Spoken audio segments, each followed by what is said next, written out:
¿Qué tal? Bienvenidos a un nuevo Desde Adentro. Ustedes saben que salimos de las elecciones PASO y esto había, por supuesto, concentrado la atención de mucho público, ¿no? Alguna gente que estuvo trabajando y militando vivió todo ese proceso con mucha intensidad, pero el público, el elector común, lo vivió desde otro lugar, ¿verdad? Y es así que el domingo 13, cuando se seguían los resultados, algunos manifestaban algunas sorpresas. Sin embargo, para empezar a analizar, en los próximos programas iremos haciendo esto, iremos analizando qué fue lo que pasó, con distintas miradas, ¿no? Para tratar de entender cómo se expresó la gente. Es oportuno, luego de cada elección, y lo hemos escuchado hasta el hartazgo, hablar, ¿no?, de, bueno, se hizo oír el voto, o el votante se hizo oír con el voto. Bueno, ahora hay que interpretarlo, ¿no? También es cierto que durante la campaña, quien debió interpretar lo que quería decir cada sector político era el electorado, ¿no? Y muchas veces también uno tiene que hacer alguna corrección, seguramente, si el resultado no está de acuerdo a lo que ese sector político esperaba. Hemos invitado esta noche a Marcelo Papka para que nos acompañe. Bienvenido, ¿cómo te va? ¿Qué tal? Buenas noches. Bueno, ¿cómo lo vivió? ¿Con intensidad? ¿Qué rol le toca? Hoy es concejal en uso, está en funciones. Sí, hasta el 10 de diciembre. Bueno, habló muchas veces que después del 10 de diciembre no era su intención seguir en el duro paño de la política. No, de hecho, cuando fue el cierre de listas, bueno, fui convocado y tal cual se lo había planteado anteriormente, tanto al doctor de Jesús como a Cristian, dije que no, pero igual uno apoya y milita desde el lugar que sea, digamos, en esto. Vos calculá que en mi caso personal, estuve haciendo la cuenta, apelando a mi memoria, la elección del domingo fue la 39ª vez que voté. Digamos, si tomás las internas partidarias, las PASO, las convenciones constituyentes, bueno, todo ese combo. Entonces uno lo vive con una intensidad probablemente distinta a la del público en general, ¿no? Siempre hay nervios, ¿no? Y hay esa sensación de incertidumbre, ¿no?, previo a una elección. Sí, nervios, porque vos podés, digamos, siempre, esto se da en las ciencias sociales, digamos, ¿no? Cuando vos trabajás con gente, y el objeto de trabajo es la gente, es muy difícil tener la certeza de que todo va a salir de acuerdo a lo acordado, excepto situaciones muy excepcionales, como fue el 2010, que era, digamos, la discusión era quién iba a ser el segundo a nivel nacional, provincial y municipal, pero en general uno lo vive así porque, bueno, el electorado reacciona de maneras que no son previsibles, no son las ciencias exactas que vos decís, bueno, es una ecuación de números. Bien, y esto es lo más lindo de la política, ¿no? Bueno, ¿cómo debemos, o desde su mirada, cómo debemos interpretar justamente la elección del domingo? ¿Se puede dividir en tramos? ¿Cómo se interpreta? Sí, yo tengo para hacer un análisis, lo dije antes de la elección, por lo tanto, porque con el diario del lunes hoy uno se pasó escuchando a analistas políticos que decían, yo esto lo vi venir, pero varias cosas. La primera es que se dio la elección de tercios, que se planteó hace ya un tiempo, que la planteó Cristina Fernández de Kirchner. Claramente se dio la elección de tercios. La segunda es que lo que iba a impactar el día lunes era la foto del más votado, para que todos entendamos lo que estamos hablando. Cuando el sistema de las PASO es que hace que en el caso de que tengas dos candidatos, el resultado a tener en cuenta es la sumatoria de esos dos candidatos. Pero después hay un desglose de cómo salió cada uno de esos candidatos. Esto es lo correcto. En la realidad, lo que todo el mundo mira es quién es el más votado. Y esto pasó, digamos, la segunda cuestión es esa. Y claramente vos tenés como primer más votado a Javier Milei, como segundo más votado a Sergio Massa y como tercera más votada a Patricia Bullrich.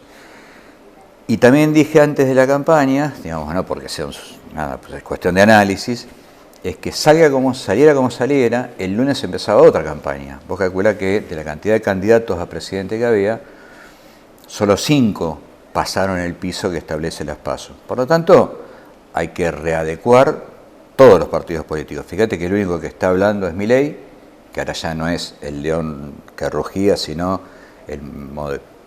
se presenta como más moderado. Patricia Bullrich no ha hecho muchas declaraciones porque han quedado todos muy lastimados en esa interna con Rodríguez Larreta. Y en el caso de Unión por la Patria, bueno, la doble responsabilidad de competir y de gobernar, por lo tanto tampoco hubo declaraciones estridentes. Pero es cierto también que yo imagino que en los tres búnkers, en las conducciones políticas de los tres espacios, están rediseñando todas las campañas, porque bueno, se terminó, y aparte hay algo que uno mira mucho en las redes y los comentarios, hay algo que el que milita en político, el dirigente político, no puede criticar, que es cómo votó la gente. Digamos, porque Vox Populi, Vox Dei, la voz del pueblo, la voz de Dios, digo, a mí puede no gustarme, pero el 30% que saca Javier Milei, yo no puedo criticar al votante. ¿Y qué significa para mí ese 30%? Para mí es una apreciación personal. Ese 30% es el que se vayan todos desde el 2001, pero puesto en una boleta electoral. Y el sopapo, si es que hubo un sopapo electoral, fue parejito para Juntos por el Cambio y para Unión por la Patria. Entonces, ¿qué te muestra esto? Cansancio, hartazgo, insatisfacción, la guita que no te alcanza, todos los políticos son lo mismo. Todo este bombardeo que hubo, bueno, Milei supo catalizarlo. La pregunta es, ¿lo podrá sostener? Porque ahora lo que viene es el debate fino. Hasta ahora lo que escuchamos son catálogos de ideas, ¿no? Quemar el Banco Central, privatizar todo, bueno, bárbaro. Ahora viene el debate finito y el desglose finito de cómo esas políticas van a impactar. Yo digo un ejemplo siempre, ¿no? Se dice que van a privatizar Aerolíneas Argentinas. Tal vez lo que nos estén viendo, muy pocos hayan viajado por Aerolíneas Argentinas.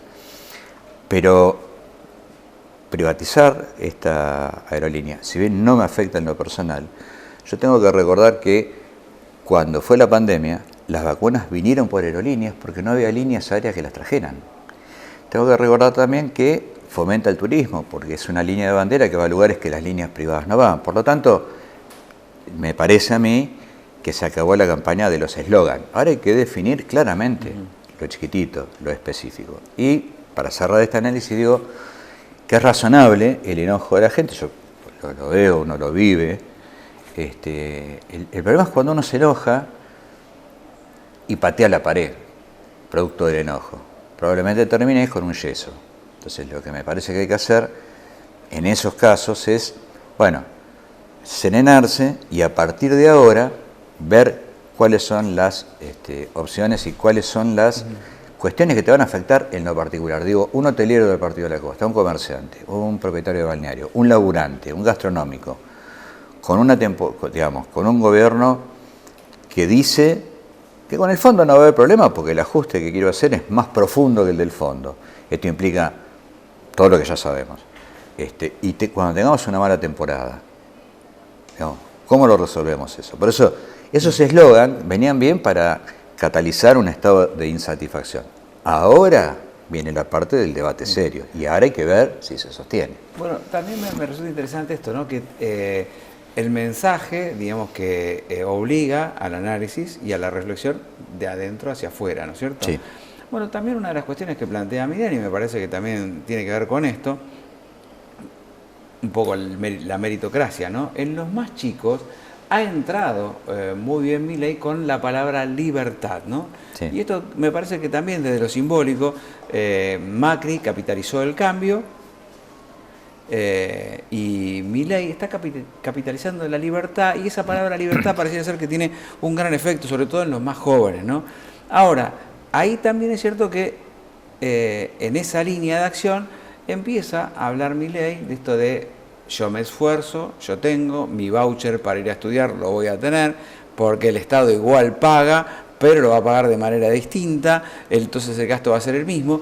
Claro, lo que no tampoco se decodifica es que no va a ser un Ministerio de Educación, sino que una dirección de educación, Sí. Y ahí el presupuesto será distinto también. Por eso es el eslogan, ese era el eslogan electoral para las PASO. A mí me gusta analizar con los números en la mano. Digo, el 40% del padrón electoral nacional de todo el país era sub 40, es decir, 40 años o menos. Y los últimos 10 años, si querés, 2013 en la actualidad, la situación económica se fue precarizando, el poder adquisitivo se fue deteriorando, el acuerdo con el Fondo Monetario fue letal. Bueno, hay un gran sector que vota por primera, segunda o tercera vez que no vivió la historia del 2001 y la recuperación que hubo posterior. Que no tiene... ni tampoco vivió la década ganada. Ni tampoco, por eso digo, no vivió la posterior. Que cuando le dicen, te vamos a sacar el aguinaldo, dice, yo no cobro aguinaldo. Cuando te dicen, digamos, es un gran sector que está fuera del sistema.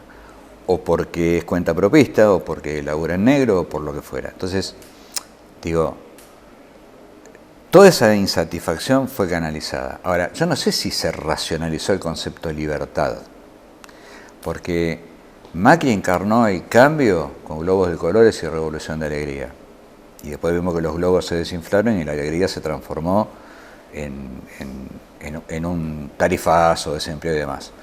El Frente de Todos también defraudó, porque, digo, el momento en contarle a la sociedad la herencia recibida, qué significó el acuerdo con el Fondo Monetario, pero qué significó la previa de la toma de deuda privada, y entregarse sumisamente a los designios del fondo a través del ministro Guzmán, bueno, y después lo de Vicentín, y esa ida y vuelta que tuvo, también decepcionó.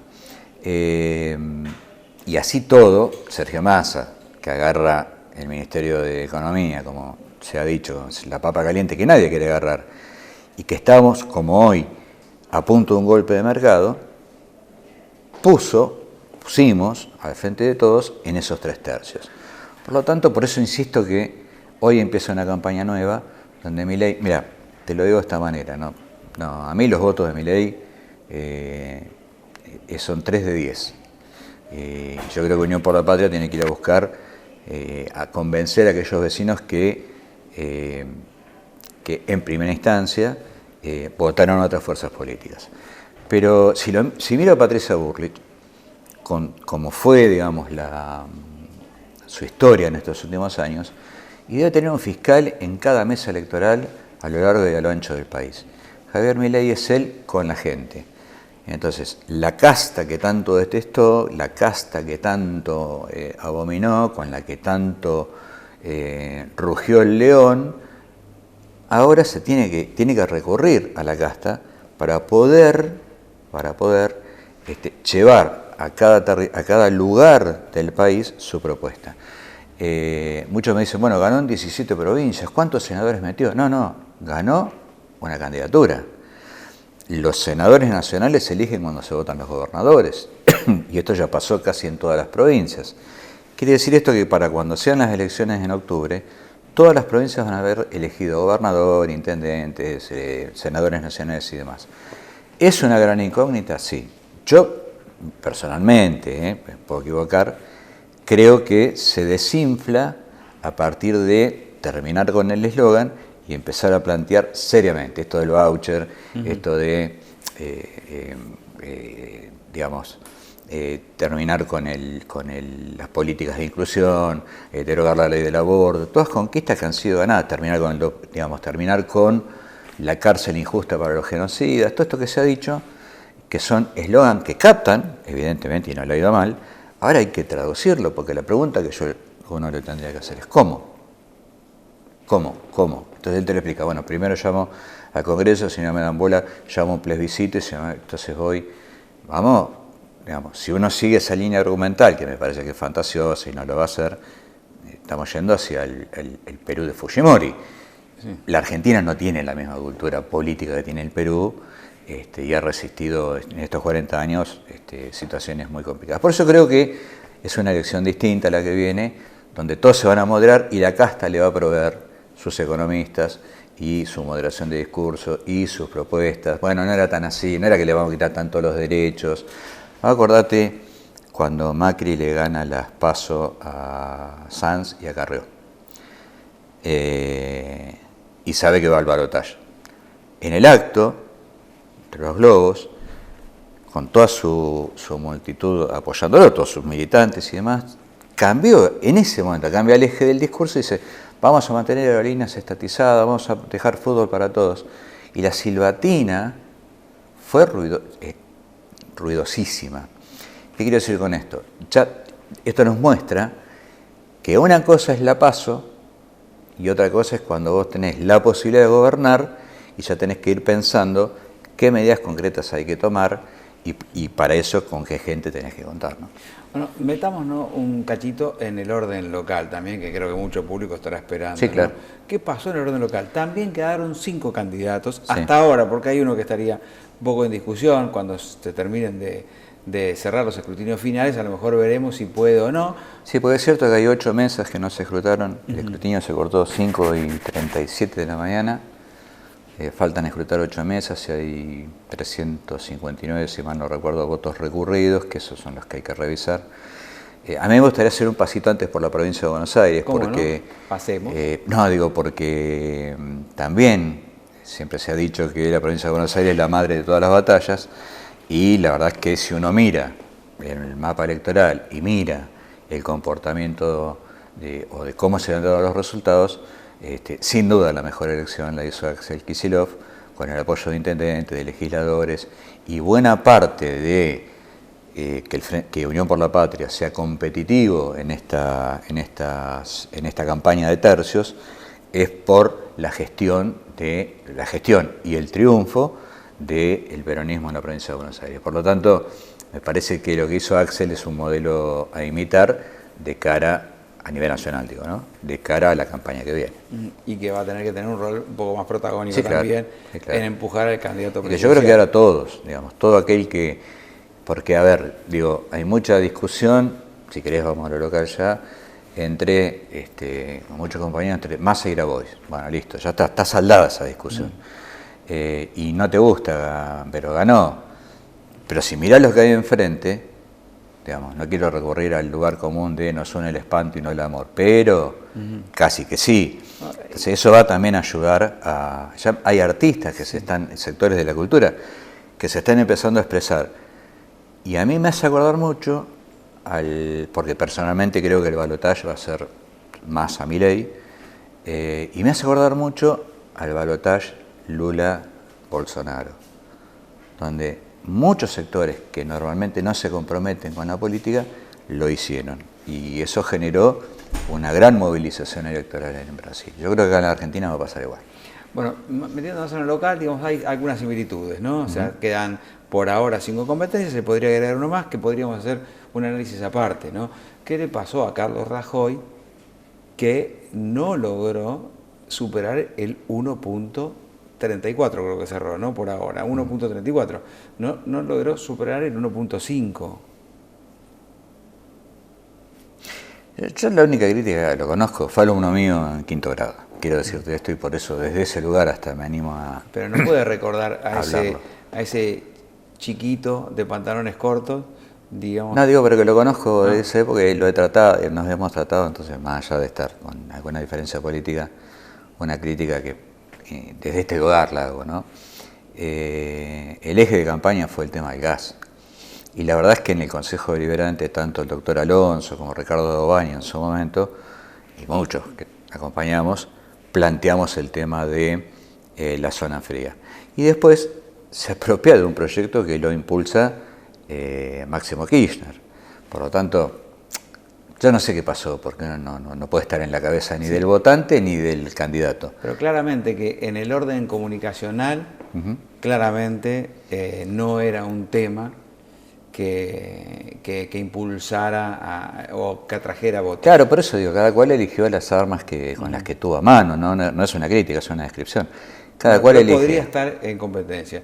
De todas maneras, si bien es cierto que es un sector más del peronismo, hay muchos sectores que se pueden considerar o frentistas, digamos, cercanos al peronismo, o sectores que vienen del peronismo, y ahí podríamos decir que no pasaron, no lograron superar, incluso en algunos casos tuvieron menos de 50 votos. Sí, lo que pasa es que también creo... Ni la lista, digamos, 50 votos, estamos hablando que la nómina completa de la lista... Ni los fiscales. Claro. Lo que pasa es que también creo que la candidatura de Juan de Jesús pateó el tablero en la costa y definió muchos indecisos.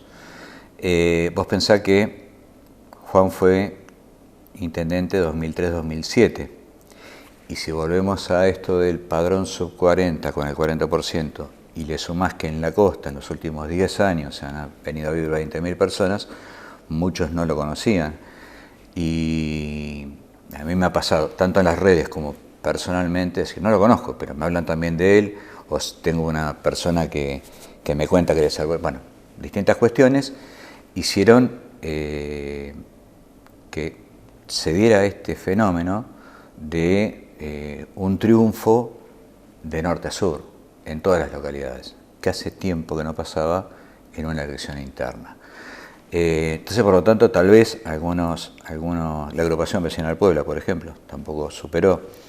A mí me parece, y creo que Juan de Jesús lo dijo cuando estuvo acá el domingo a la noche, que se va a abrir un amplio, o se debería por lo menos, creo yo, abrir un amplio debate con todos estos sectores que no lograron pasar la PASO y que tienen alguna cuestión de ligazón ideológica con el peronismo. Porque acá no sobra nadie y porque lo que se viene, porque también es otro fenómeno, ¿no? Digo, Avanza Libertad acá en la costa sacó 5.000 votos, 5.00002 votos hasta ahora, 5.001 votos hasta ahora. Un poco más. O un poco más.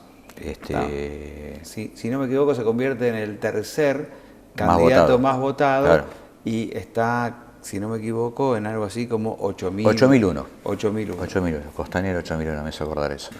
Qué simbólico, ¿no? Qué simbólico. Entonces digo, sacar a la misma cantidad de votos que el número que la dirección de la Municipalidad de la Costa. Pero bueno, digo, ahora también se viene todo otro... Hay que jugarlo a la quiniela. Pues es claro. Es así. Por eso digo que creo que a nivel nacional y a nivel provincial y por supuesto a nivel local hay que redefinir y rediseñar las campañas porque muchos candidatos no prosperaron, hay mucha gente que no fue a votar, acá el índice de votación fue más bajo que a nivel nacional, y hay mucho, digamos, el mismo descontento acá es más potenciado. ¿Por qué es más potenciado?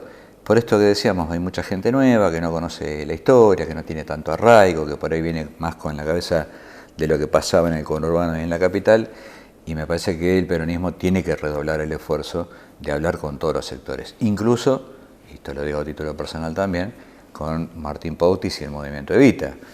Me parece que se debe por lo menos un intento de charla para tratar de sumar a un proyecto un poco más grande. ¿Cuál sería la diferencia entre Pautis y Favale, que eligieron estrategias diferentes, ¿no? O sea, los dos sabían que iban con lista corta, Pautis eligió bajarse, Favale dijo, bueno, yo voy a revalidar, y logró realmente un caudal de votos que para un sector opositor dentro de una interna del peronismo es un caudal de votos muy importante. Creo que también ayudó al frente eso, porque logró concentrar lo mismo que pasó, ¿no es cierto?, también en el orden nacional, ¿no es cierto?, logró contener en el sector a una cantidad de votos importantes que no estaban de acuerdo con la candidatura de Juan. No sé realmente por ahí he hablado más con Martín que con Guillermo, pero son dos actitudes respetables y lógicas. Uno decidió competir y el otro decidió no competir por sentirse afectado. Pero bueno, lo cierto es que ya pasó, la PASO ya pasó, y ahora hay que pensar en lo que viene, y lo que viene son 4 años de gobierno donde concretar un montón de cosas que se han iniciado. Antes de los 4 años de gobierno hay que ganar. Sí, no, pero y en el ganar, te digo, hay dos yo doy por sentado. Vos das por sentado, porque va a ganar. Digo esto, lo que pasó, que la interna, que parecía más interesante, era la de Juntos por el Cambio, porque ahí sí había un representante, tal vez del voto radical más fuerte, un representante del voto más peronizado, si se quiere, que forma parte de ese frente. Sí, con más historia de haber sido oposición. Sí, y por otro lado aparecía un Porta, que si bien es cierto su raíz es la coalición cívica, Lilita Carrió, todo ese... No, bueno, ahí permitime, sí. Digamos, es una jugada tan básica como jugar al tatetí, digamos. Se dividió el frente opositor de Santilli, y bueno, pero son estrategias de la política que están políticamente aceptadas, digamos, nadie se tiene que poner colorado por esto. Lo que sí, esto ¿qué nos marca para mi criterio, digamos? Digamos, muchos sectores adjudicaban a la verdad, al jefe de la oposición en una persona. Bueno, esto cambió. salió segunda esa persona en la interna de Paz, de Cambiemos. Por lo tanto, hay una renovación. Salió segundo y salió, si no me equivoco, quinto. Sí, quinto más votado. ¿Más votado? Quinto más votado. O cuarto más votado, no sé. No, quinto. Quinto. O sea, el quinto más votado. ¿Esto qué nos dice? Bueno, hay un cambio en la oposición. La irrupción de Rosana Cavallini, con voto arrastre, con lo que fuera, es un cambio en la oposición. Hay dos divisiones. La figura de Juan de Jesús, que uno podría decir, bueno, estamos hablando de la renovación y vuelve quien empezó este proceso en el 83. Bueno, es una persona que no desconoce cada rincón ni cada problema que tiene el Partido de la Costa. Tiene la sabiduría, la sapiencia, la experiencia, el temple, como para no solo sumar, sino después involucrar. Él habla mucho de participación ciudadana, de esto del proyecto de gobierno, pero también el proyecto de desarrollo. Me parece que es el frente, el Unión por la Patria, perdón, de la Costa es un poco la excepción. Pero dentro de Unión por la Patria están apareciendo, como en la oposición, nuevos dirigentes y nuevos referentes. Y me parece que ahí hay que poner el ojo. Digo, bueno, nombraste a Favale, Martín Pausti, yo te nombro a Ezequiel Caruso, digo, una camada joven que está llamada a ser protagonista en los próximos años. ¿Por qué no lo nombra Cristian Cardoso? Y Cristian Cardoso, claramente, no es parte de esa nueva generación. No, claro. Yo soy de los que le... soy de los que reivindico el momento que le tocó gobernar, lo bien que se hicieron algunas cosas y también fue la esponja que absorbió el descontento de mucha gente. Y me parece que a veces la política es muy ingrata, no se lo ha reconocido en la magnitud que debió habérselo reconocido. En el acto de cierre de campaña, bueno, Juan Pablo de Jesús tuvo unas palabras hacia su figura. Yo, en esa camada de nuevos dirigentes, claramente, está Cristian Cardoso, lo descontaba, ¿no? Y yo creo que, no se lo reconoce aún, porque me parece que todavía es muy fresco y no soy antropólogo ni sociólogo, nada, ¿no? Digo, es cierto que todavía estamos borrando lo que pasó en la pandemia, pero en algún momento cuando lo podamos procesar, seguramente vamos a poder poner en dimensión lo que pasó. Y entonces ahí me parece que en la historia habrá un reconocimiento distinto a lo que hoy entendemos o interpretamos o decodificamos de lo que pasó con la conducción de ese momento. Mira, buena parte del peronismo, por lo menos de los sectores con los que yo hablo, tienen un reconocimiento y una estima muy alta por la gestión de Cristian. Primero porque lo conocemos, segundo porque lo acompañamos, a mí me tocó acompañarlo estos años como presidente del bloque, pero además también por esto que vos decís, ¿no? Digamos, faltaba la invasión de extraterrestre, digamos. Yo me recuerdo de la conferencia de prensa que hizo en septiembre, donde se decía, no sabemos si vamos a tener temporada, y fue esta saga de ser el municipio más visitado. Y no sabíamos si iba a haber temporada, porque no sabíamos cómo evolucionaba la pandemia. Hay una negación, explican los psicólogos y demás, los profesionales de la salud mental, que hay una negación con el tema de la pandemia. Como que bueno, ya no pasó. Como las pasó. Y además no pasó. Digamos. No, ¿por qué? Porque te traen malos recuerdos. Ayer estaba mirando una serie de Chicago Med, de hospitales. Bueno, justo estaban en ese momento crítico. Y claro, uno mismo, viendo esa serie, no quiero parecer Patricio Burley, que ejemplifica con serie de Netflix, porque esta es de TV abierta. Pero quiero decir, ahí me vino a la memoria, puta, ¿cuánto sufrimos? Cuántas cosas nos privaron y nos privamos y cuánta bronca nos dio que los dirigentes que hoy se disputan en el espacio opositor eran los que quemaban barbijos. Bueno, todo eso se tapó. Y no es casualidad que se haya tapado. Un poco por cuestiones de que uno no quiere recordar lo malo, pero también otro poco porque la prensa hegemónica ha dicho, esto no pasó. Y si hablan de lo mal que fue, o del cartel de Cristina asesina, 30.000 muertos, bueno, esas cosas, ¿no? Pero yo creo que Cristian primero es un dirigente de futuro, no ha agotado su potencial, va a llegar muy entero al 10 de diciembre, le va a entregar el mando a Juan de Jesús, y es una persona que está, para mí tiene reservado de cara al futuro, junto con estos nombres que hicimos, la gestión y el destino de las manos del peronismo, ¿no? Bien, tengo que cerrar. Sí. Así que gracias por haber aceptado esta invitación y fundamentalmente gracias por compartir estos pensamientos. No, gracias a vos, y es para mí un gusto. Hace rato que no venía, pero bueno, sabés que a disposición para cuando... Quedó mucho todavía en el tintero para poder charlar, para poder meternos en la cosa más finita de lo que empieza ahora, que es la nueva campaña. Exactamente, gracias a vos. Tenemos que decirles hasta la próxima emisión, ¿no es cierto? Ustedes saben que estamos cambiando el formato en estos días, así que hasta el próximo encuentro será. Gracias por habernos acompañado.